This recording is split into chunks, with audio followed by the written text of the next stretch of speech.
हूं आपके साथ ज्योति पांडे।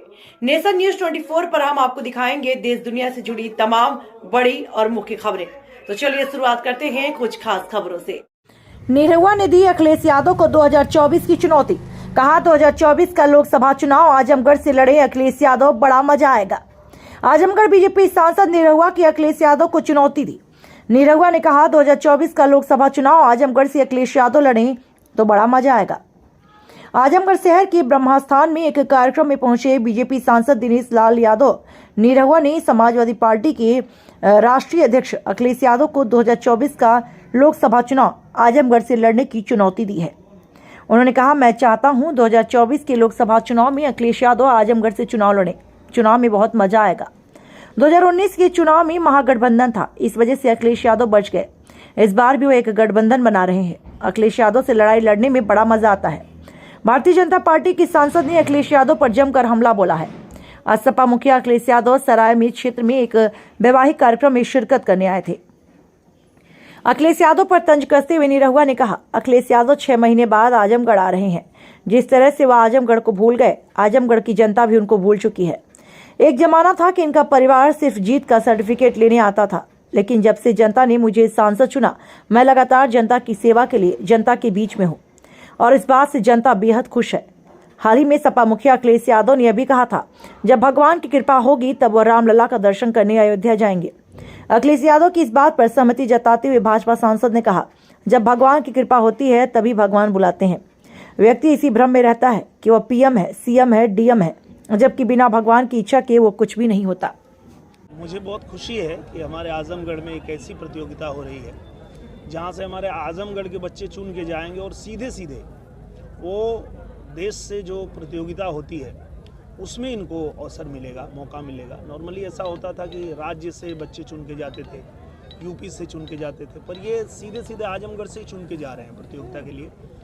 तो मैं बहुत शुभकामना देता हूँ और मेरे सत्येंद्र जी और जितने चित्रांश जी जो हमारे आयोजक हैं, आप सभी लोगों को बहुत शुभकामना देता हूँ कि आप लोग इतना बढ़िया आयोजन कर रहे हैं ताकि हमारे जो आजमगढ़ के बच्चे हैं उनको आगे बढ़ने के लिए मौका मिल रहा है। एक क्वेश्चन है, आपके सांसद हैं कन्नौज से सुब्रत पाठक जी, उन्होंने अयोध्या में हो रहे प्राण प्रतिष्ठा में अखिलेश के ऊपर तंज कसा है। कहा कि इनको राम मंदिर में प्राण प्रतिष्ठा में न बुलाया जाए क्योंकि इनके परिवार ने ही राम भक्तों पे गोलियां चलाई। इस पर आपका क्या कहना है?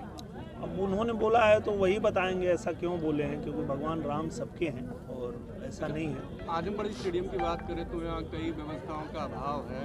खेल मंत्री भी कई बार दौरा कर चुके हैं, तो ऐसे में सरकार द्वारा क्या किया जा रहा है? खेल मंत्री जी को हम लोगों ने लिखा है और उन्होंने यहाँ से मांगा भी था कि यहाँ पे जो जो आवश्यकताएं हैं उसको पूरा किया जाएगा। तो मुझे लगता है कि यहाँ से बन के पूरा एस्टीमेट चला गया है और बहुत जल्दी ये हमारा जो आजमगढ़ स्टेडियम है वो पूरी तरह से सुसज्जित हो जाएगा, बन जाएगा। सपा के राष्ट्रीय अध्यक्ष कह रहे हैं कि जब राम बुलाएंगे तब हम राम मंदिर जाएंगे। क्या राम उनको नहीं बुला रहे हैं? नहीं, ये उनकी बात सही है और मैं उनकी बात से सहमत हूँ। जब तक ईश्वर की कृपा नहीं होती है, कोई भी व्यक्ति भ्रम में रहता है। उसको लगता है कि वो सीएम है, वो पीएम है, वो डीएम है। इस भ्रम में जीता है इंसान। जब ईश्वर की कृपा होती है तभी उसको पता चलता है कि आप कुछ नहीं कर रहे हो, जो कर रहे हो ईश्वर कर रहे हैं। तो सच में जब ईश्वर की कृपा होगी तभी उनको दर्शन मिलेगा, तभी वो जा पाएगा। आज राष्ट्रीय अध्यक्ष आजमगढ़ आ रहे हैं और एक शादी निमंत्रण में, तो इतने इम्पोर्टेंट क्या यही मायने हैं कि अब शादियों भी अटेंड करें? इस पर अपने संसदीय क्षेत्र क्या वो भूल गए हैं? 6 महीने बाद अब आजमगढ़ आ रहे हैं, केवल शादी में आंगना करने आते हैं, वो अन्य कार्यक्रमों में आजमगढ़ में नहीं आते हैं। तो क्या वो अपने संसदीय क्षेत्र को भूल गए हैं? मुझे लगता है जैसे वो भूल गए हैं वैसे आजमगढ़ भी उनको भूल गया है। तो चिंता करने की ज़रूरत नहीं है। आजमगढ़ में ये लोग पहले जीतते थे और जीत के अपना सर्टिफिकेट भी लेने नहीं आते थे। तो आजमगढ़ की जनता ने एक मौका हम लोगों को दिया और हम लोग पूरे समय आजमगढ़ में रह के आजमगढ़ की जनता की समस्या सुनते हैं, उस पर काम करते हैं और इसीलिए जनता जो है वो आज खुश है कि हमें ऐसा ही सांसद चाहिए था जो हमारे बीच रहे, हमारे साथ रह के काम करे, हमारी बात सुने।